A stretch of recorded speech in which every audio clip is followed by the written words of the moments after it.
Onye jere akwaghị biko gwalụrụ Michael obere nwa Odenigwe. Michael na-ejelbe ha mana ije ga-etukwuru ya ba na-atọghị ngwugwu ọmagbu onwe ya mma mana o jegokwa ha bụ ma ikene ndị ọdịmma na-edo anyị ujesi anyị ekene chairman ha niile Victor Ibeka mmiri ewiro n'ugbo mmiri ewiro mmụọ na-ete gị pụpụmpụ na ekene ehicha ọbụla nụrụ ọnụ imechikọwa ndị be anyị nkụpụ ya bụ n'ugwu chọọ ọbụla ma wune ya Ibeka Victor mmiri ewiro ị na-anụ ka m gbagworo ihe lọta ọnụ m nwantịntị mgbe alụkwa n'ime ọgba agara anyị eku n'ọhịa ọbụla ndị gị na ha na-achị ọchịchị mgbe ọhụ ịghọta ọnụ mmanwụ mmanwụ kwụrụ ọtọ eji m ọhụọ n'aka azụmahịa ewiro na-ekwe ọhụọ ji ndị Victor Ibeka na ugbo eze dị mma na ugbo mmiri ewiro anyị na-eku n'ohi n'Amokwe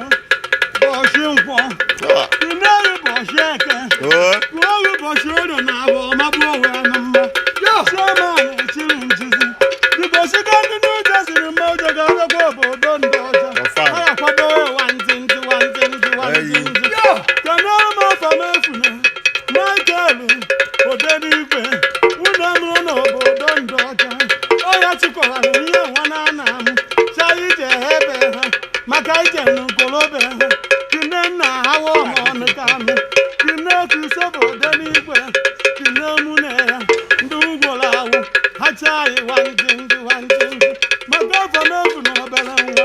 ọ dị mkpa jiwori ga-ekenekwa m unu niile Ibeka mmiri ewiro nukwara ọnụ ma nwantịntị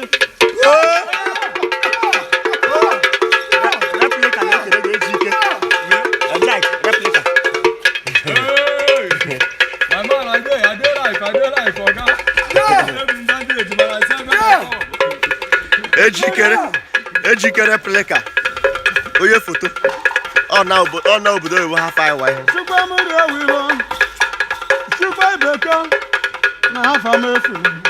nọ mgbe anyị nukwere na ọgbajara anyị etuturu obu ahụ ndị niile nọ na Nnedo Social Club ha nụ voice na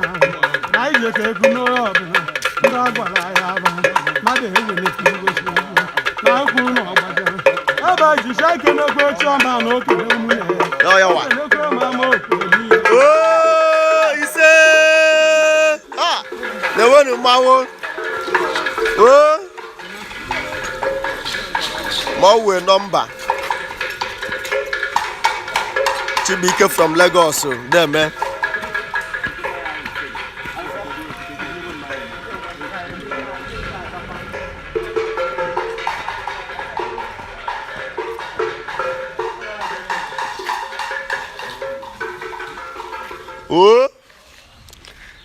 ihe anyị ka na-agwa unu bụ ihe anyị na-agwa unu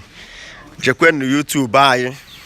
maka na anyị mere na Facebook ọ gahụ na YouTube ka anyị na-anọ steady jee subscribe click notification button ka ị na-enweta update anyị ebe anyị jelere ya bụ Amokwe ọ bụghị ebe ọzọ Amokwe dị mma shie ọ bụ na ebe bụ Camp David bụ ihe a ewee ma police post wee mmiri wee ihe niile o ji ụlọ eme ọgọlụrụ ya be afa Michael Odenigwe ọ nọ New Jersey na USA a na-achị ha niile deme na-achị ndị Amokwe ha deme njekwe na YouTube anyị na-eklik Amokwe Community TV klik subscribe and notification button ị na-enweta ihe niile ka oshi aha a na-achụ na a ga-abakwa live again YouTube so ji abaji enweta notification gị maka na a ga na-eyi live update wee na-achị gị na ọ bụ na ịkwadobe Amokwe TV maka ịgbagharị na akwalite ihe anyị na-eme achụ ndeme Amokwe wele ihe na-share video na like na comment ọ ka ga na-eshi akwado ihe anyị na-eme ka Amokwe na trend na-aga viral ọ ha chọrọ maka na ọ bụ na ishi okwu ya mara ama maka ya a na-asị unu daalụ maka isoro onye nke unu onye ahịla Chukwu Ebuka aka ga na-ewetara unu ozi ebe dị iche iche dị emenụ